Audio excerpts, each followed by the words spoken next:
Food chains. What is a food chain?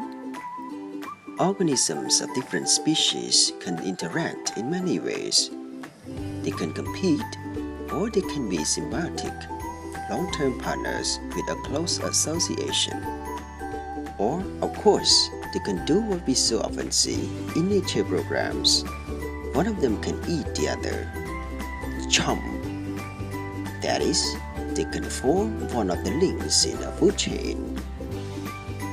In ecology, a food chain is a series of organisms that eat one another so that energy and nutrients flow from one to the next. For example, if you had a hamburger for lunch, you might be part of a food chain that looks like this: grass, cow, and then human. But what if you had lettuce on your hamburger?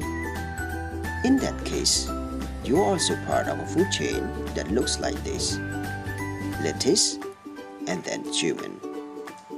Now we can take a look at how energy and nutrients move through an ecological community. Let's start by considering just a few who-is-who relationships by looking at a food chain. A food chain is a linear sequence of organisms through which nutrients and energy passes one organism into another.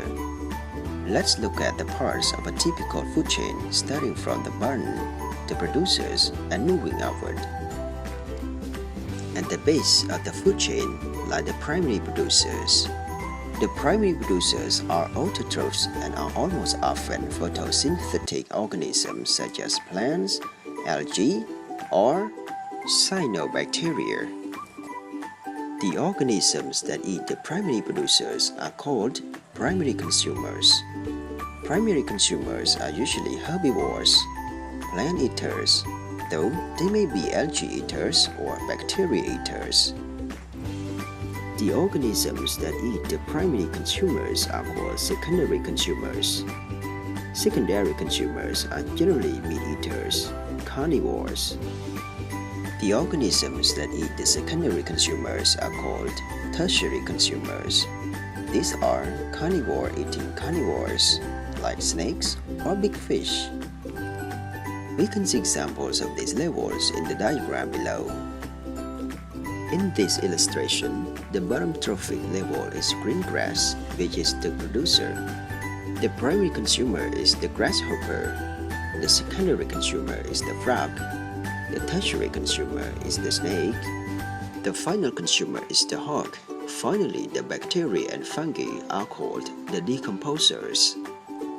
Each of the categories above is called a trophic level, and it reflects how many transfers of energy and nutrients, how many consumption steps separate an organism from the food chain's original energy source, such as light. Humans are considered as omnivores because they eat both plants and animals. And what about you? Are you an omnivore? Thank you very much for watching. Don't forget to subscribe our channel for more new videos.